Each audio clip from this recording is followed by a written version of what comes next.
The following is brought to you by Total Seal Piston Rings, the leader in ring seal technology. TotalSeal.com. Hello and welcome to another edition of Hidden Horsepower, presented by Total Seal. My name is Joe Castello, and we have got another great episode for you. If you're a first-time listener, Apple Podcasts, Spotify, SoundCloud, however you happen to be listening to this episode, wherever you are around the world, we ask you to subscribe and write us a review. Be sure to listen on a weekly basis or however you can listen to the show because we have got some great guests. But one of my favorite is my co-host. He is the Director of Technical Sales at Total Seal Piston Rings. Mr. Keith Jones is back. Keith, welcome back. How are you? I'm doing great, Joe. Thanks for the introduction. I appreciate it. How would you say? It's been a while since I've seen you. How are you doing today, my friend? I am great. I am excellent. I'm not melting like you are out there in Arizona, but that's okay. Just super excited to be back doing another episode. And this one, we are going to go, I think, as far as we can possibly go from where I am, located in South Florida, southeastern Florida. Our guest is going to be from Queensland, Australia, Ken McNamara from KRE in Australia, Ken's Racing Engines, and I'm just super excited about this. I know you are as well. Oh, I am. It's Ken and I have been working together for quite some time now, and he's extremely knowledgeable guy, a great guy on top of it, and been in quite a time. I've wanted to get him on here, to get we'll say a down under perspective. Bring his name out to people that may not know him. He's a gentleman and a scholar, as I like to say.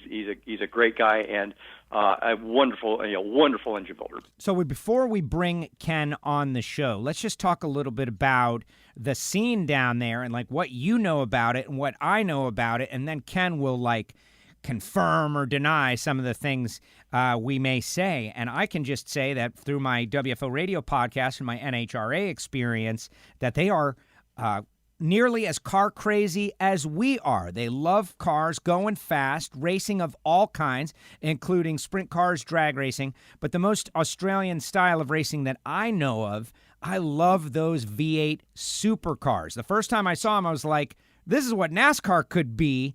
And sure enough, here years later, NASCAR is becoming closer and closer to what the V8 Supercar series is. Yeah, I couldn't agree with you more. I've been very fortunate to go there a couple of times. I've been to V8 Supercar races. Absolutely exciting. As you stated, it's what NASCAR could have been, should have been, and it looks like maybe they're going to do more and more of that. These cars do like to turn both directions. It is amazing racing, and these guys are, they're not afraid to tear up some sheet metal and swap some paint. I love watching it. Yeah, that's an understatement. These guys crush each other out there, which is awesome and fun. And let's bring him into the show from KRE Racing Engines, Australia, Mr. Ken McNamara. Ken, welcome to Hidden Horsepower. How are you? Yeah, good, thanks, Joe. Thanks for your time. Thanks, Keith. Glad to be on the podcast. Well, we are thrilled and truly international. Hidden Horsepower goes beyond the borders of the United States of America, and I love our internet. It's amazing that we can be having this real-time conversation. So what about what we said about racing down under, Ken? Anything you want to add? I know you guys have drag racing, you have sprint cars, but for me, the V8 Supercars stick out because it's like full-body sports car racing with heavy contact. Yeah, like you said, look, the NASCAR stuff, is the I guess the big commercial sport in America, and we've all looked up to that for many years. And then Australia, back in the mid-90s, they used to be called the Australian Touring Car Championship, and then the sport changed. I think it was 97 maybe, and then a person took it over, Tony Cochran, and they turned the system into a franchise system, and all the team owners got a franchise that were in it, and some new ones come along, and it sort of shot up in through those, before the GFC, and from 2000 to 2008, it went leaps and bounds with all the governments and street tracks, and it turned into a multi-million dollar sport. And he was a promoter and did a very good job with it. Then they sold it off, and I think the competitors own 30-odd% of the sport. But it's been through its ups and downs with the obviously GFC and COVID and some other bits and pieces. But yeah, it's very good sport, very big following here in Australia, for live TV coverage, each event. So yeah, it's a good business model. Very cool, very cool. Speaking of that, tell us a little bit about your business. We know you're in Queensland. For us, please explain where exactly that is on the continent. And, it is what it is. But also, what is your primary business? Yeah, so we're up in the northern part of Australia, up in the warmer climate, a bit like Florida, where it's humid and warm. And like now, today is the middle of winter, and I'm looking outside, blue skies, and it'll be 23 degrees Celsius today. That's our winter. So a little bit warm here in summer. Yeah, it gets into the 38s, 40s, a bit humid, but so yeah, very good weather. I started off our business back in 1990. It was 96, I think, around 95, building streetcar engines and a little bit of speedway stuff. Through the 80s, I sort of, I guess, cut my teeth drag racing. We used to run a top alcohol dragster with Jamie Noonan, who does all the billet stuff over in America there, the pro mod stuff. He worked with his dad and him on his dragster, and then we used to come across to the drags and in the late 80s, do the NHRA stuff, and back in the days before there was no mobile phones and internet, so it was always a big trip going to America compared to what we had back here. But so yeah, did drag racing and then sort of speedway, and then I think it was 1998 I got into the supercars, and then I guess grew with the sport, and then worked for the team's contract, and then started full-time here in I think it must have been around 2009. I think I went back full-time. We had KRE still going, doing speedway stuff, and then I took it back, got it building, put some dynos in, and then went back doing it full-time. I love hearing that drag racing is in your background, and yes, the Noonan Power is it's one of the big ones out there, doing so well in the top alcohol ranks and pro modified, and to hear that you're connected in some way, it's like, that makes sense. Keith, how many times have we heard, origin stories that are rooted in drag racing where the initial goal is to just make as much power as possible? Absolutely. I'm going to piss a lot of people off with saying this, but hey, the best builders that I always meet always come from a drag race route. It's funny. I mean, Ken, he hasn't mentioned this yet, but he's got drag racing in his soul, but he built an incredible sprint car engine as well. And I'll go to here in the States, Charlie Garrett Racing Engines. Charlie's a drag racer. He builds sprint car engines, but he's a drag racer. And Al Parker Racing Engine, another big sprint car builder. Al's a drag racer. I'm not. Are we seeing a consistency here? So yeah, I like to say, hey, the best guys all come out of the drags. Why is that, Ken? I think doing the drag racing stuff, I guess, is so much engine orientated. With the blown stuff, you got the clutch and all the other bits and pieces. But I think you just focus more on the engine, where road racing guys is car setup and aero and all these things. And I just found it's just passionate. When we drag raced in the 80s, I used to go. I think my first trip to the US was 1988, and then I went over. We did Pomona and I think it was Firebird Raceway there at Phoenix, and did those races. It was fantastic. Next trip I went to Reading, Pennsylvania, and one trip there actually through John Noonan, and he knew Gary Densham, and I stayed at Gary's place here in California for a week or so, and yeah, it was really good. Just those people to take in the house and look and work on the Nitro Funny car and all that, and it was a good deal. I remember it was at Gary's place one day, and I think it was John Force's 50th birthday, and they had him at a deal there, and his daughters come in and that, and it was funny to see him away from the racetrack. He was just a normal person, quiet, no, whole different sort of perspective. But for us guys here, we'd be racing top fuel cars. There'd be 6 or 7 cars, at a meeting, and you go to, Pomona, and there'd be 30 cars. It was just mind blowing at an 18, 19-year-old to go to America and watch that racing, and you look at all the guys, the old guys, Glidden, Warren Johnson, all those guys in pro stock, and even the old, I know when we used to race, alcohol, you had Sid Waterman and all those guys. They're all innovators. Like, they all come up with something, and Maskins, all those guys with moving stuff in cylinder heads, and you see that these days, but it's all done on CAD and CNC and we've got very good materials and equipment to make it, and we end up with, you know, like Jamie builds now, you know, fantastic components and engines. But I think back in those days when you had to get a crankshaft and cut it up and weld a different flange on it to make a different stroke and all those things, and, you know, furnace brazing bores and doing all these things, I think those guys really set they're the pioneers of the sport in the drag racing, which all unfolded across into, you know, NASCAR and other forms of motorsport. That, you know, really there was a passion with their design and how they come up with those things with the machinery that they had. Amazing to think about, and I love hearing your perspective. And just to share, normally we don't like to timestamp the shows, but in this case, it's appropriate. We just finished racing in Pomona, coming back from our rescheduled Winter Nationals, and, you know, Steven Densham driving a Nitro funny car owned by Gary Densham. All the names that you're throwing out there, for the most part, still relevant, still in the sport. John Force was involved in an altercation on the top end of the racetrack. Just great stuff to hear your perspective of back then. Yeah, it brings back those memories. And I think, you know, going over there in those days, we've said no phones, no internet. You know, I remember going to Keith Black Racing Engines, then you go to Littlefield, and you go to here, and, you know, Crowder, and all.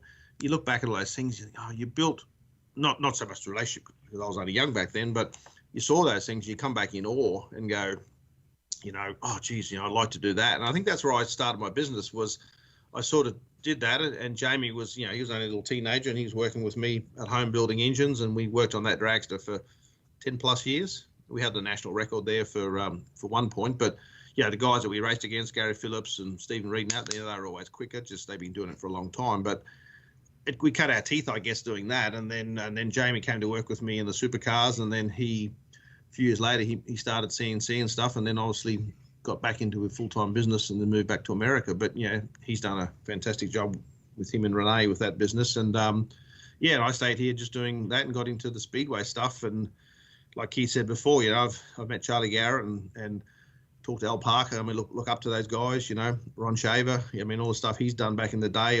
I remember looking at magazines back in the 90s, and, oh, you know, you look at Ron's engine room and, oh, I want to be like that. And, you know, I talk to Ron fairly regularly, and, you know, good relationship with him. And, yeah, he's a really good guy. He's always helpful if you want to ask questions. And, yeah, I just find if you can build a relationship with people, and as they have done with Keith for probably 20 plus years, you can have a conversation, go out for dinner, and, you know, you're buying the components because they build the best around. So I think a lot of it is if you can build those relationships, and I think especially in the 80s and 90s, so many of those people have done well.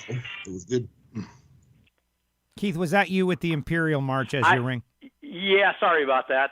I did not have my cell phone on mute, and I just looked down, and it's Pat Musey. I'll have to call him back. Okay, so why does Pat Musey get the Imperial March Darth Vader ringtone?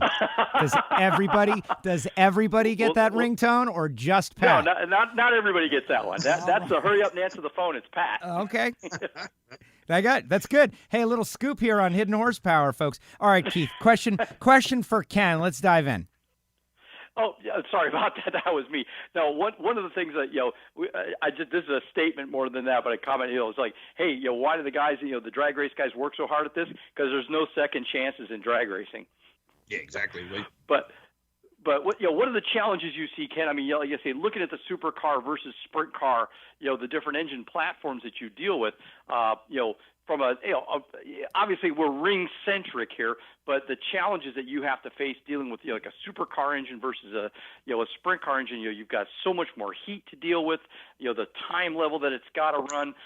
What do you pay attention to, you know, differences between those two types of engines?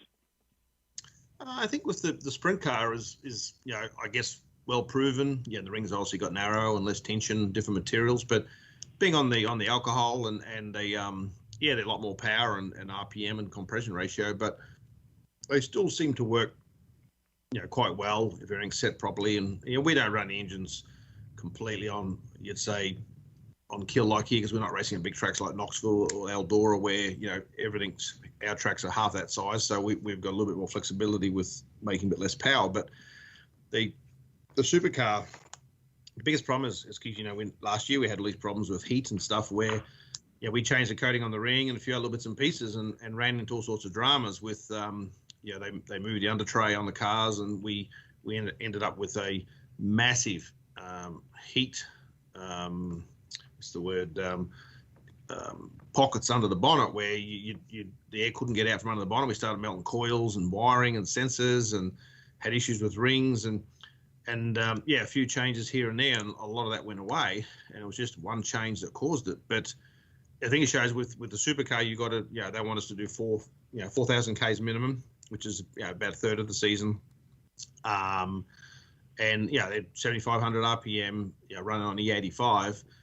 And the engine, they don't want to lose 3 horsepower. They want to keep the degradation as minimal as possible. So having the ring with the the diamond lap finish, galvanized ring groove, all those deals is, yes, we've got an cumulative number, which is a maximum power limit that Supercars put on us. That we've got 2 engines there at the moment being checked. They make sure that you don't go over the number. There's like a 30-page document of every part inside the engine. We have to give them the CAD drawing of our manifolds, ports, seat angles, valve springs. Everything's documented, and they have sample parts. So when they check the engine, it must comply with the homologated parts. So yes, with the ring and everything, it's in such an environment that, yes, it's not turning big RPM or seeing high compression ratios, but seeing massive amounts of heat for, like Bathurst is 6 hours non-stop. A lot of our races are 3-4 hours non-stop. So the poor old engine's doing it quite tough, and with that airflow being reduced under the bonnet, it created dramas you wouldn't even thought could happen. Just to throw in there, Ken and I had many conversations on the phone. Just they started having the heat-related issues, and we're looking at the parts, and as he just stated, that what one would think of as a simple change, how dramatic the underhood temperatures went. And for those of you that don't know what a bonnet is, that's a hood here in America. How dramatically it increased the underhood temperatures and how it affected. You wouldn't think, you raise the underhood temperature, okay, maybe it melted a coil, or it hurt some of the wiring. The heat saturation was so severe, it was actually affecting the rings inside the engine.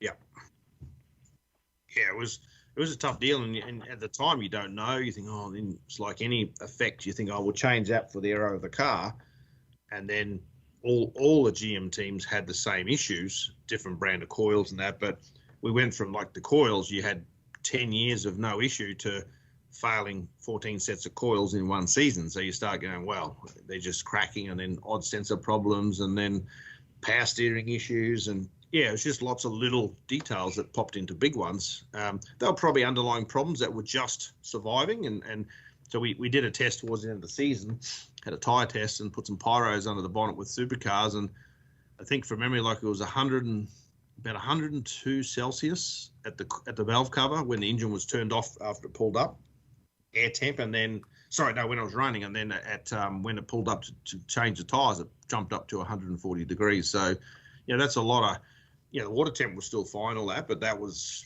a warm day. It was in November, but it just shows you that that answered the question why things were failing, that they just were seeing so much temperature that just was no airflow there, and all sorts of things were going wrong.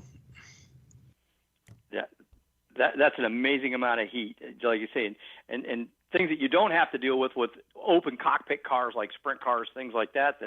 The supercar environment is again, as me as an outside observer, just such a difficult environment to deal with. The amount of time that they run the cars, the length of time they have to get out of the engines. It's a pretty severe event. It's a pretty severe environment, and lucky to be able to work with guys like yourself to get the feedback back on the parts, and help us try to improve that part. You hate to ever have a part that fails, but we learn from that failure. We take it back, look at it, examine it, see what happened. What can we do to make that part even more robust and help to avoid those situations? No, exactly, and that's the good thing with someone like yourself, Keith. That it's fantastic that when you can work with someone like that and right, wrong, and different, and come up with a fix. Is too many people this day and age. As soon as there's a problem, who's paying? What's this? What's that? I'm not fixing it unless I'm. You just got to get in like it was back in the 80s and the 90s. Just get it done and deal with it. Where now everyone's more worried about this and that, and it's like with supercars. It's all big dollar sponsorship cars. $2 and $3, $4 million, and you don't want to see them stop or have any dramas. But you'll have years where you'll have not one one engine drama out of it for the 12 cars we do. That they'll do all the races and not one failure. So then other years you'll have a couple of things pop up, and that's a bit like NASCAR. You do what you can back at the shop. We've got a fantastic bunch of guys here. We've got 14 of them, and they a lot of guys here been here plus 10 years, and they know the engines inside out, the sprint cars and the supercars, and they know exactly what needs. As soon as something, there's a wear mark or something's different, or we see something different on the dyno, the guys are onto it looking for a solution, because they know the engines. And I think that's the thing. Because we predominantly do those two type of engines, we I guess we get better at it, where we don't do a lot of drag racing these days like I used to do, and boat racing and stuff. We cut back on a lot of that because you can't go to all the tracks. We send guys to the sprint cars and guys to the supercar races. Well, they're all on similar weekends, so you sort of had to cut back some of the other forms of motorsport just to concentrate on the one, so you could actually send people to the racetrack to deal with the customers. Very interesting. I've got 1,000 questions based on that little 10-second conversation you guys just had. I want it is. I want to catch everybody up, of course, because I know who our audience is. 100 degrees Celsius, guys, is 212 degrees Fahrenheit. So just take it from there. It was hot under the bonnet, definitely. Ken, I would love for you to just list some of the teams that you work with and some of the drivers that drive for those teams, so that our slightly less hardcore and intense listeners out there have got a concept of who you're building engines for. Yeah, so in the sport, there's 24 cars in the franchise system, and we do half the field, 12, all GM cars. 888, which is Red Bull Ampol Racing, we've been doing their stuff for 18 years now. Very good team to work for. I think they've either been first or second in the championship for the last decade or so they're always very competitive. And from there, they've sold cars to other teams, and they all run two-car teams. Team 18, they do Walt and Irwin sponsored cars over here, and then we've got Team Sydney, which is 2 cars. Brad Jones Racing, he runs 4 cars. Matt Stone Racing. So they all keep us quite busy in that side of it. And yeah, I guess it just started off with working with the one team, and because they're an engineering business, they build cars and sell them. Well, then those engines come back to us and we look after them. Well, they're all the same, they're all same spec. They're all there's been a couple of slight manifold changes, but they all have to run that ESD, which is the engine specification document for supercars. So they're all the same. And then we just do our 4,000 kilometers on them. Sometimes they might be out early if they've had a crash or something, or there's a parts issue, but we've had a couple just come out recently with over 5,000 kilometers on them. So, yeah, we sort of, I guess, just build that relationship. We used to run Ford from, I think, 2003 to 2010. Then we switched to GM and been GM ever since. And, yeah, we've got a good relationship with the guys at GM, Russo Bleens and those guys over there. We've been talking to them recently on the new Gen 3 engine. But, yeah, it's been a good time working with those teams. And you mentioned a couple of things that I think are frightening to our American listeners. Spec, like a spec engine, and it sounds like the rules situation is very strict. You're on an E85. That sounds frightening to a lot of people. Also, that every part is absolutely has to be sent in, and that everything. Did you say there was a maximum horsepower restriction that a ceiling almost that you have to butt up to? Like, all of these things are, I think, shocking to maybe some of our fans, namely me. Yes, yeah, even for us, it's hard. Like for years, we could sort of do what we wanted to with the engines, especially through, I guess 2000 to 2008, where a bit like NASCAR, there was always new stuff coming out of Formula One and all different people, and people like Keith, oh, there's a new ring and there's this and new coatings, and the things accelerated so quickly through that time with all the coatings on valves, and it was a good time. And then GFC hit, and then people tightened up, and then supercars slowed a little bit, and I think you had to stop the war where everyone was just spending money on engines. When I think 6-7 years ago, supercars said, right, they grabbed everybody's engines, dynoed them all. I think there was us, and at that time the Volvo had come into the sport, and we were the highest. Those 2 cars were the highest power number, so they set that in stone as a cumulative number. So they look at a curve from, I think it's 45 or 4,800 to 7,400. So you got to fit within that number. And then the rest of the teams are allowed to catch up to that number, and then they stay. Like even last year, they changed the rule on rocker ratio, and just to try and save some more money with the ring thing, and that's we run into those issues. But we lost a little bit extra power than some of the other teams just because our cylinder heads are different. So then they had a slight rocker ratio change. As recently it was only 4 horsepower or something, but it's more to keep everybody in order on paper. And then there's no one out there that's like the old days that's got 20 more horsepower because they've done a good job with the engine. Everyone would be within 2 or 3, 4 horsepower now. So not measurable at, say, we're at 630 odd horsepower. So not really measurable on the racetrack, but it keeps the cost in order. Unfortunately, you don't have that job satisfaction of doing new port or a new inlet manifold. Like all the stuff on our engines, all custom made, built intake. It's all done in-house with 888 on their CNCs and the whole engine, billet sumps.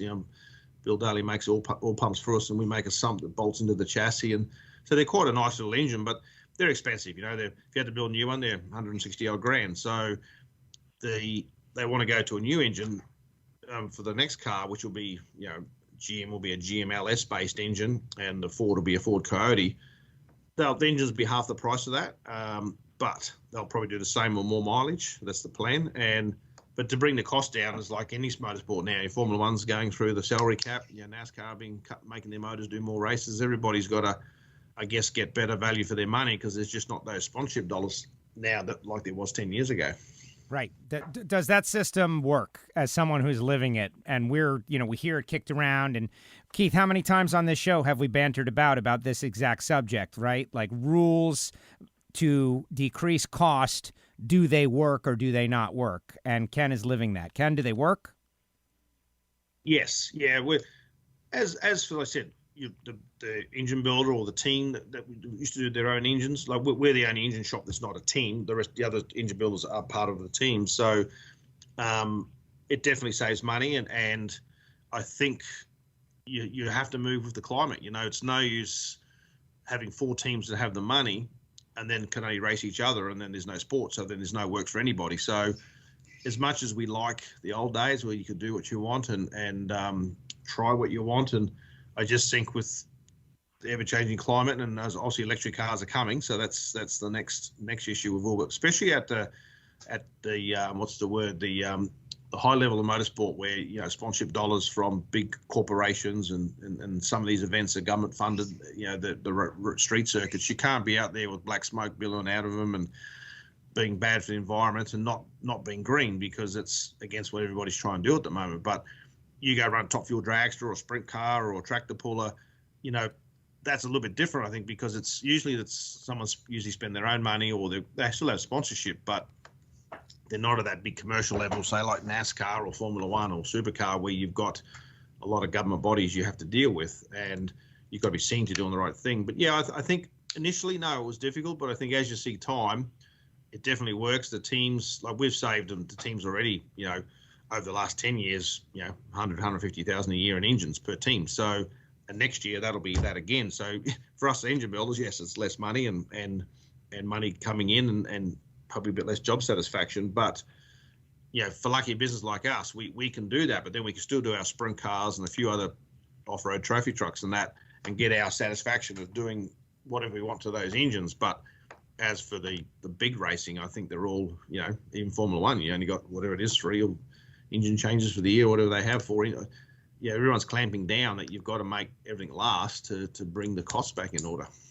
Yeah, I would just a comment there, for Ken was just it's a balancing act. Like you say, when you've got your own race car that is funded out of your pocket, and you're beholden to no one. You build it, you test it, you do all the development. But in a case like the supercar, like you say, there's a lot of factors and a lot of outside forces involved that not everybody's aware of. All the people that have to have that box checked off. So it makes it very difficult for a guy like Ken to try to develop this and try to push this, and that's kind of where I'm going with the question is, what areas in that engine, working in the rules, do you still see can be developed? Are you working on cylinder head?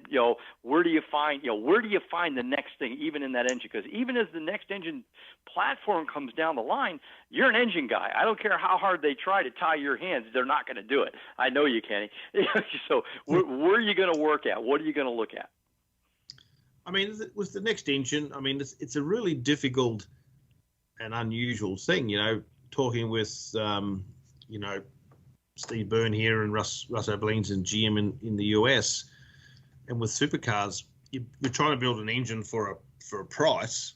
So, okay, we need this, we need that. Okay, we're going to run a stock block. We'll try this. We'll try an aftermarket block. We'll try to build it for a $60,000-$70,000 price tag.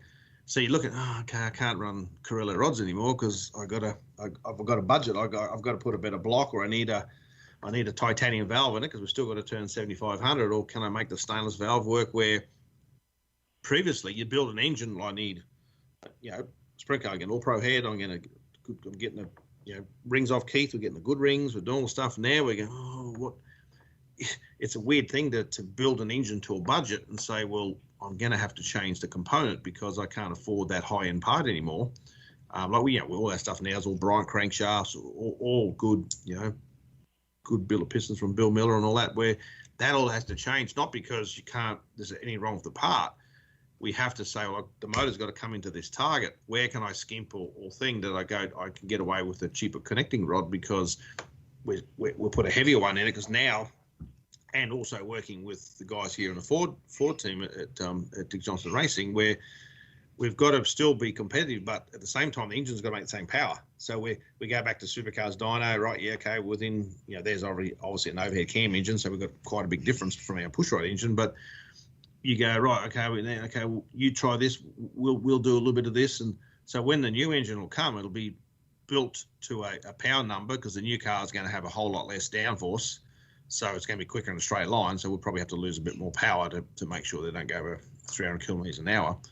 So it's a really weird deal to sort of, you've got your wish list and go, oh, geez, well, can I save $500 here if I do it this way? And which is how I guess normal business runs. It just doesn't normally work in motor racing. We just want to buy the best stuff to go fast. But so that's been a bit tricky. And I guess once the engine's spec'd out and we've tested everything, and that engine's homologated, all the GM teams will get exactly the same engine, and all the Ford teams will have exactly the same engine. So no one will have, and then supercars will check them regularly to make sure that there's no one's degrading more than the other. But we're going to a single throttle body, so that's going to be different to the custom 8-stack manifolds we have now. So the throttle response will be different. The drivability, all those things but we go from a $20,000 intake to a $2,500 intake manifold. So, and it takes 4 hours less to build the engine because you're not having to set all the butterflies and crossovers, and so all that labor comes back. That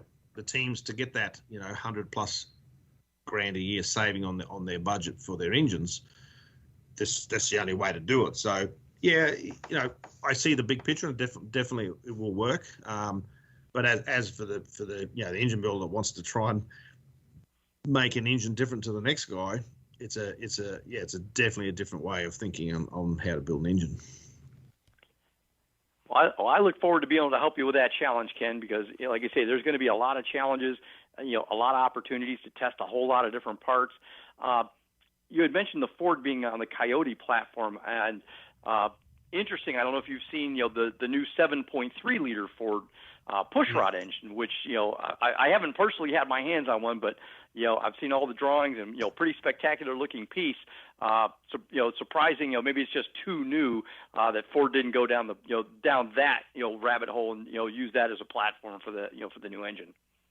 I think so. Yeah, it's new, and I think the Coyote's been proven. I mean, we're on LS3 based engine, so that's proven in some areas, but not so much in this type of road racing. The plan is that supercars are looking at going to a paddle shift type transmission to keep the RPM down. Like a couple of rounds ago, we had a couple of guys who had a couple of downshifts at 10,000 RPM because they couldn't stop the car, and we see 93, 9400 regularly. Well, that's the stuff where you just break stuff. So having the transmission lockout means the engine can't be over revved, and they're looking at the blanking, so they can't blank the cars up too much to keep the water temperature down. So it's all the things that, yes, you want to, a bit like Carrera Cup, you got all the same car, go out, race it and do your thing. Supercars will be similar to that, but they'll still have, GM and Ford, two different cars, same chassis, but different bodywork. The aero will be prioritized, the engines will be prioritized, and I think it's a good thing. It's just, it just has to bring, the budgets aren't there, and if you keep spending, then no one has a job. So it's you've just got to adjust with the times. But I said, lucky for us, we still have the speedway stuff and a few other little projects that gives you that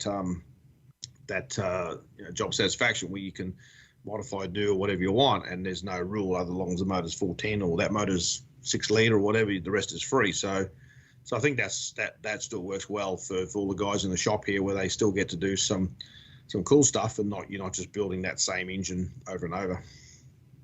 I was going to bring that up. The sprint cars now, 410 sprint cars, that is still a wide open scenario where you guys can do what you got to do to get the job done.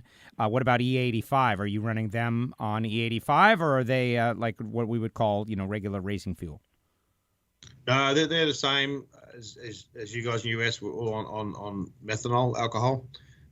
So they're pretty free. And I think that's where that's such a fantastic class is, the car's got a weight rule and the engine's 410, do what you want. So over here, like I said earlier, I love that. Yeah, it's good. Yeah. Just if you're not fast enough, you go home. But I suppose for us, we're lucky, like I said earlier, we don't have those big tracks. So we can back the engines down a little bit on compression and RPM and stuff where the guys that race at Knoxville and Eldora, and Las Vegas, those big tracks, you've got to have every bit of power you can make. And, you look at engine builders in America, like Keith said before, with Charlie Garrett and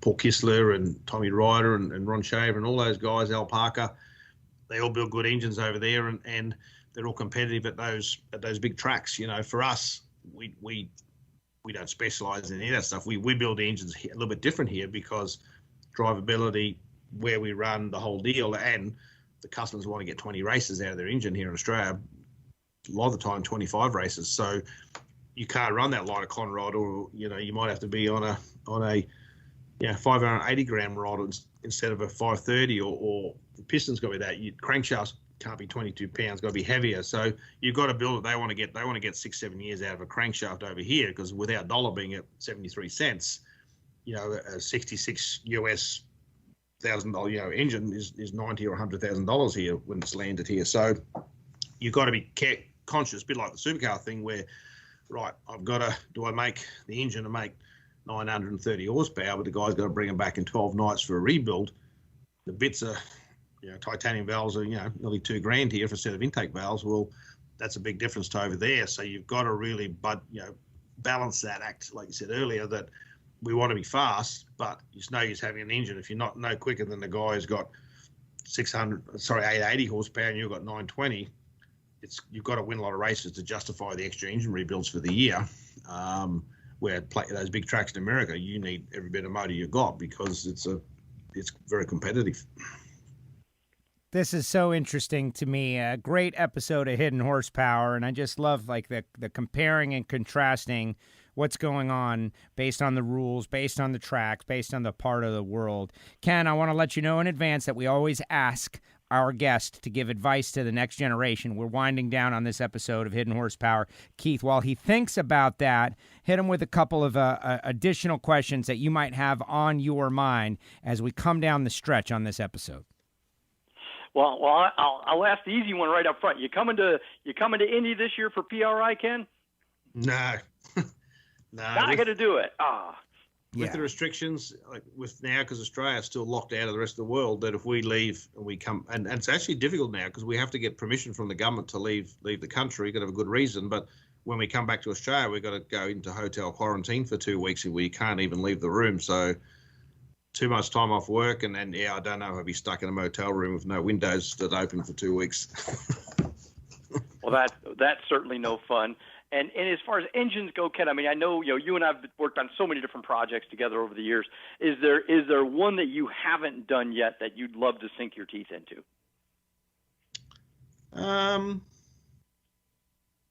No, I mean, I think with all the V8 stuff, that I predominantly prefer V8 engines than doing any four-cylinder stuff, and that's just what I guess grew up on. But no, I mean, I'd like to, if I had the time and the money, I'd like to get back into running top alcohol or something. But I'm no race car driver, but my son, he drives a sprint car now, and we sort of do that. We quite competitive. We try not to crash into the customers, but no, it's that side of it's okay, and that allows me to still go to the racetrack and be there with the customers. Now we have a truck with our own stuff. I can carry parts for the customer stuff, so that sort of works hand in hand. But no, I think with all I've done, I think I'm pretty happy with what we've done, and just still enjoy what I do.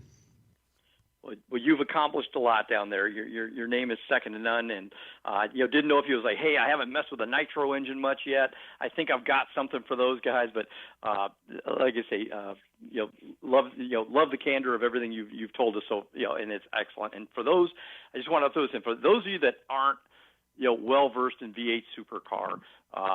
Ken had mentioned it earlier, Bathurst, the mountain. This is a race like no other you'll see on television, or I would love to see it in person. It's kind of a bucket list thing for me. 6 hours of absolute brutality, blind off-camber corners. I mean, it's again, not trying to pimp the show, but if you haven't watched it, folks, set your DVRs. Bathurst, it's like nothing you've ever seen. Yeah, it's definitely a good event. It's just big crowds there, and it's a bit like, I guess, the Daytona 500. It's a prestige race. The whole calendar revolves around that, and I guess we've been very lucky in the last 15 years that we've won it 9 times and been runner-up a number of times, and that's more the team and the drivers. But it's always that thing, if you can, the championship's definitely good, but it's like the owner of Triple Eight Roland, Bathurst is the one you want to win, and if you can win that, that makes, whether you don't win the championship that year, still makes for a good year's racing. As the world gets smaller and we get more connected and we get to know each other, like what's happening right now, and I find it amazing. When I was working on satellite radio, working at NASCAR radio, I had some listeners call in. They were in the States, and they were interested in hearing about NASCAR, and they called in, and we had a conversation much like this, and they quizzed me a little bit about what I knew about racing in Australia, and I didn't really know very much, and they were like, listen, you just need to know Bathurst 1000 and Peterborough. And if you know those two things, you're good to go. And I was like, all right. And now I'm a little more educated than I was back then, but just amazing the traditions that you guys got going on there. All right, before I get to my final question, I'm going to give you the opportunity, Ken, to throw out on the table anything that you want our audience to know about what you guys do down there. You got to think that we've got engine builders and aspiring engine builders and race fans and racers. I know a lot of people that they don't build engines at all, but they listen to the show for information about stories, for instance, have come up on the show. Interesting things have come up on the show. But you got an opportunity to talk to a lot of people in the States that are in this industry right now. What would you want them to know about what you guys are doing with your racing series and engine building and whole car culture down there in Australia? Well, I think, in Australia, everyone looks up to the US because that's obviously the mothership of motorsport for what we look at. And Australia's adopted most forms of motorsport from the US other than NASCAR. And I think that, here we buy 2/3 of our parts. There's definitely some clever engineers here in New Zealand that design and make a lot of parts in here. But I think majority is that, looking up to the suppliers and the people. And I know a lot of those companies have been sold now and moved on and all that stuff, but you've got to know what you want when you're building something. A lot of people just buy what's on a catalog, or so and so's got that, I'll buy that. Where if you do your due diligence and you look at something and say, why is so and so using that, and you still have to fit within your obviously your budgets. But I think that's important, that if you doesn't matter what you're racing, if you know what you want, you just don't buy something because it's on the internet cheap for sale, you'll end up with a better product. Like I always say, poor man pays twice. If you don't know what you want and build it, you might take an extra year building that engine or street or race car, but you end up with the right components, and then they serve you well for a time. But I think also building a good relationship with your suppliers. If you know everybody like Keith and said Bob Wims at All Pro and Tim Engler, all those guys, you end up with a if you've got a question. I think the hardest part this day and age is everyone talks by email and that, but if you've got a question, you can ring Greg at Kinsley, you can speak to Tim, you can all that, and you build that bit of relationship that they answer, that we all answer each other's questions, and it makes it. I know for myself, learning to build engines, in the early days, you ring old Ron Shaver, and this try this, Kenny, that. For me as a young engine builder, that's a fantastic help, because someone's actually gave me the time of day to answer my questions, and then hopefully you can do that to other people coming up in the future years of especially when we go to electric cars and all the other stuff. They'll say, remember them things with magnetos in them? How do you fix those?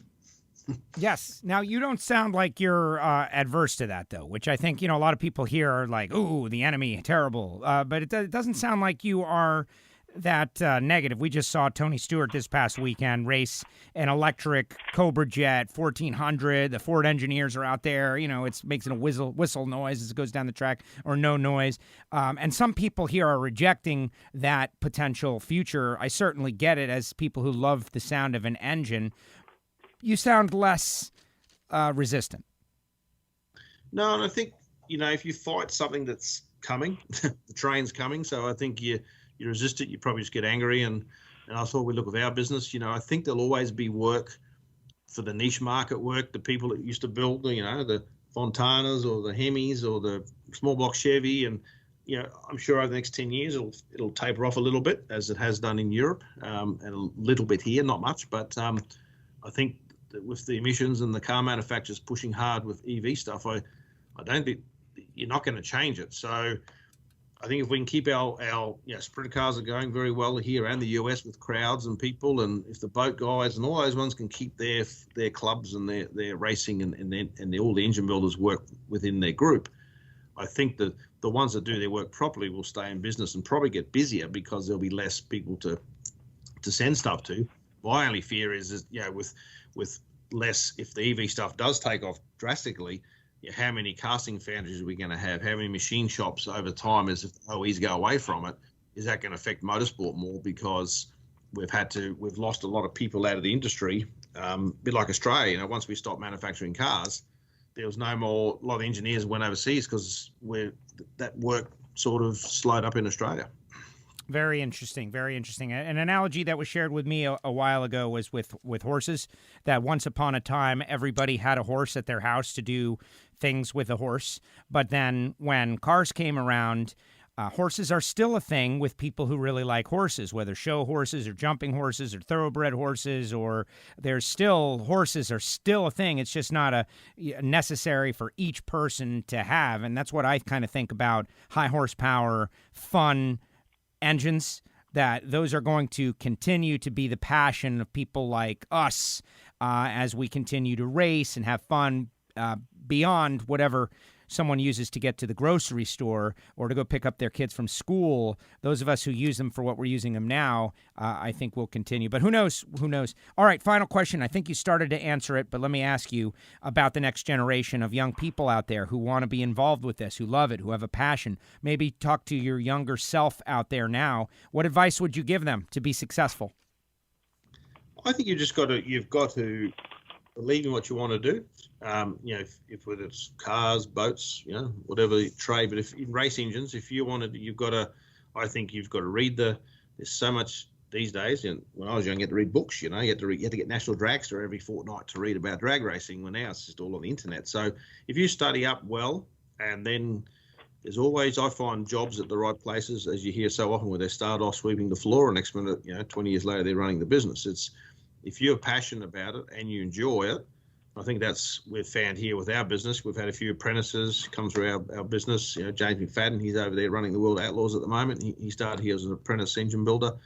If they're and he believes, same as Jamie, with his billet blocks and that, he started off as a drag racer, got into supercars, and now he's got a world-class facility in building blocks and cylinder heads and engine parts.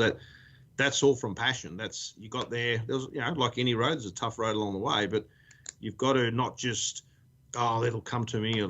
If you believe in it and you talk to the right people, have the right people around you, like our business here, good employees, and my wife and that, she keeps the business in order and keeps it all together. So if you build that group of people around you, when you go racing and you work with a race team and learn the ins and outs on a Saturday night race car, you learn that what you need to do, and then you can turn that into a professional level once you've been out there and helped the guy at the speedway or the drag strip and understood how it all works.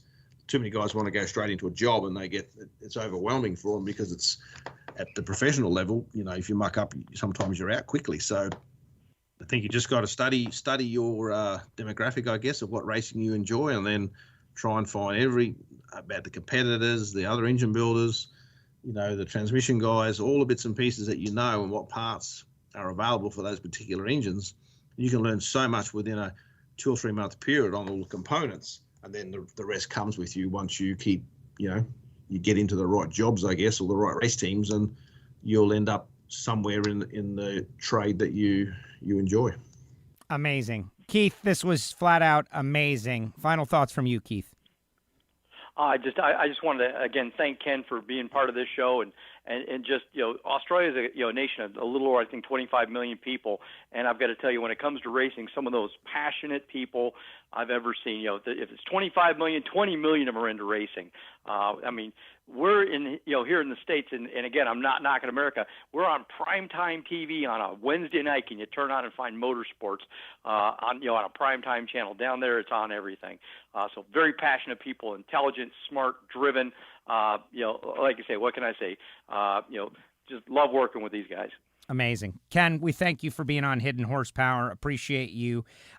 You guys got a great thing going. Folks, you can check out their website, kreracengines.com.au, and you'll be able to check out what they got going on. Ken, really appreciate you spending the time, giving us the insight. And I got a million more questions, so one day we'll have to have you back. Appreciate it. No, Joe, thanks. Didn't mean to cut you. I say, we're going to have to do a follow-up one of these. I think we could spend a couple more hours. I agree. No, it's great. It's actually good reminiscing some of the old stuff, and you get so tied up in day-to-day work sometimes that sometimes it's nice to sit back and I've listened to your podcast and other ones, and it's good when people just talk about just what happened, not preempted. We better talk about this. It's these podcasts are fantastic. Listen to the ones you've done with Shaver and all the other guys, and it's good to see what the people did back in the day, and just them talking like you were having dinner at the pub or something. Well, exactly, and that was the goal. And when Matt Hartford and Lake and Keith, when we first started talking about this, there's definitely a desire for this knowledge, and why shouldn't it be shared? But also the characters, like these guys, these people, yourself, Ken, like you've seen so much, you've done so much, you've had so many great experiences in this world of auto racing that we all love. Like how many times, Keith, has an accidental story about Warren Johnson popped up out of nowhere on one of these shows, something like that. And it's great stuff. We really appreciate it. Yeah. No, thanks for having us. It's been fantastic. Thank you.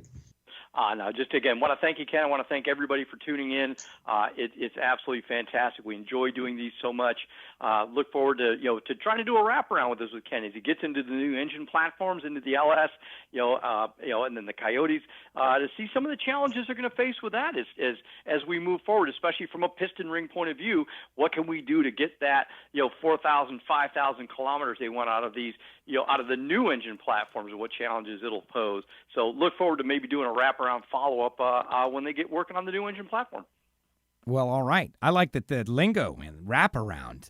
He's talking about doing a wraparound, Ken. We're going to come back and talk to you again. I love it. That'd be great. There you go. Ken, thank you very much. Yeah, thanks, Joe. Appreciate that. Bye. Thanks, Keith. Bye-bye. There he goes, Ken McNamara. Keith, that was incredible. KRE Racing Engines, Australia in Queensland. And I'm sorry, but I was so interested in just the rules and the way that they run their series and the strict compliance that they have to deal with in the V8 Supercars as opposed to 410 sprint cars where you can do anything. Yeah, absolutely. I mean, they've got such a challenge. I mean, you're dealing with a race series, and I'm not sure. I'll be honest with you, I'm a little deficient on knowing all the engines that are involved. But at one point in time, as Ken mentioned, Nissan's in there.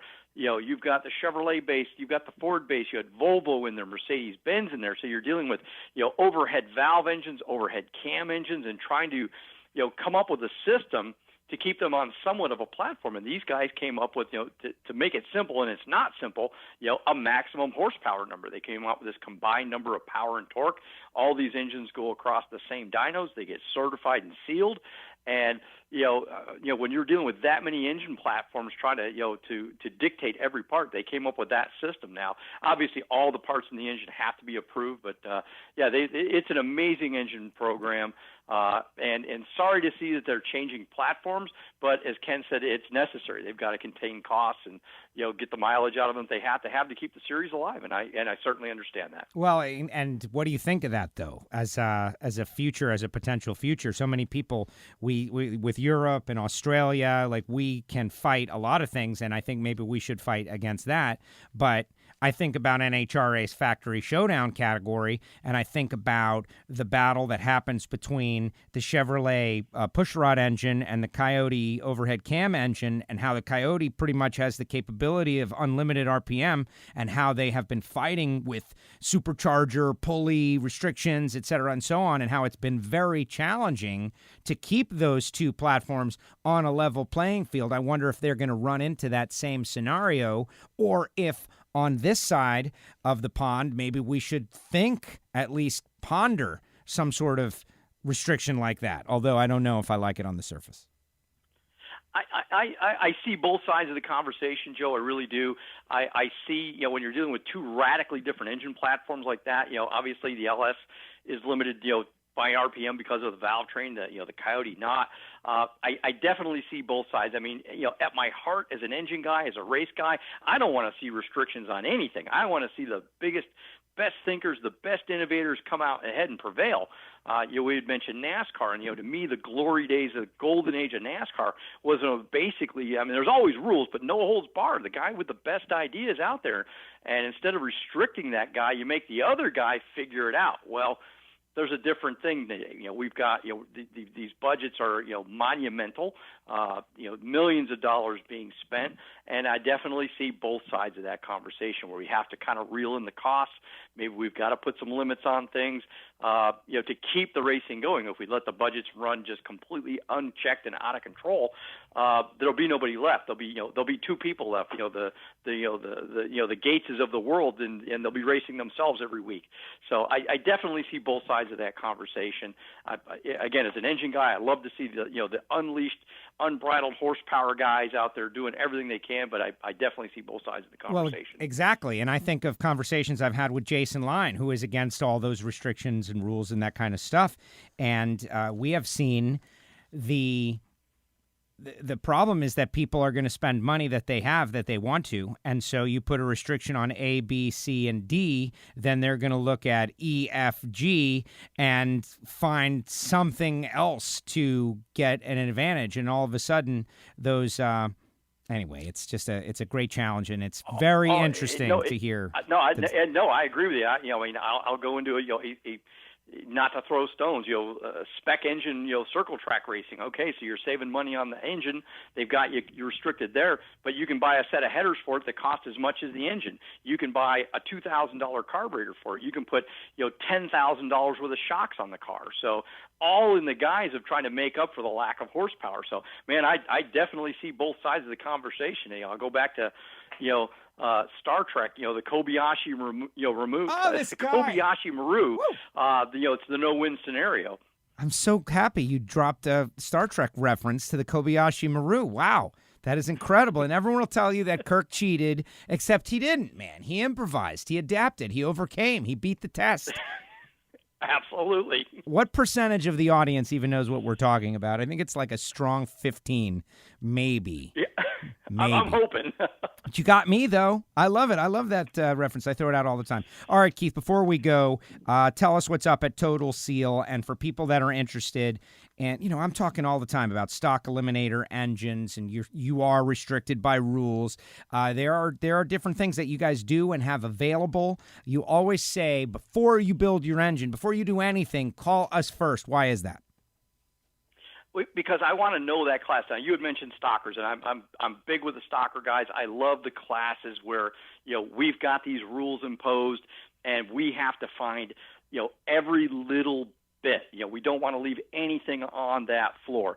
We want it all, and I embrace those types of classes, whether it be circle track, drag race. I love working with those guys, trying to find that last little bit. And that's what we are always trying to do here, whether it's our gapless ring, the gas-ported ring, new coating innovations, different material technologies we've got, the Materion, tough met ring materials that we're working with. We're always pushing that because we don't want to leave anything. And that's why I say, call us first. Not only to make sure that you can get the right part, the best part, but, we want to know what it is you're doing. What is your end game? What class? Whether it's a daily driver, an old restoration, all out race piece. Let us know what it is, because we want to make sure, at least from a piston ring point of view, that we can get you the best possible package for what you're doing.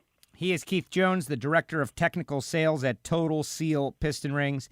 Keith, great job as usual. Quick, give them the number. Let them know where to go other than TotalSeal.com if they want to get a hold of you. Yeah, that's the website. You can always email me, KeithJ@TotalSeal.com, info@TotalSeal.com. We're here for you. The website, the number 800-874-2753 for the toll-free. If that doesn't work, 623-587-7400 is the main number. We're here for you. 7 to 5 Monday through Friday Mountain Standard Time. Amazing. And you guys got Hidden Horsepower T-shirts also. People can get them, I believe, on your website. So all you fans of Hidden Horsepower, if you really like the show, you really want to show the world that you are a hardcore race fan, you are going to rock yourself a Hidden Horsepower T-shirt. All that, check it out on the website. Keith, thank you so much. Great job. Thank you, as always, my friend. It was great. It was great again. He's Keith Jones. I'm Joe Castello. You can hear me on my own podcast called WFO Radio. We're out there on all the social media, and you can find us when you search for Hidden Horsepower, presented by Total Seal Piston Rings, on Apple Podcast, Spotify, SoundCloud, or wherever you get your podcasts, including the TotalSeal.com website. That's going to do it. We'll see you next time right here on Hidden Horsepower, presented by Total Seal Piston Rings.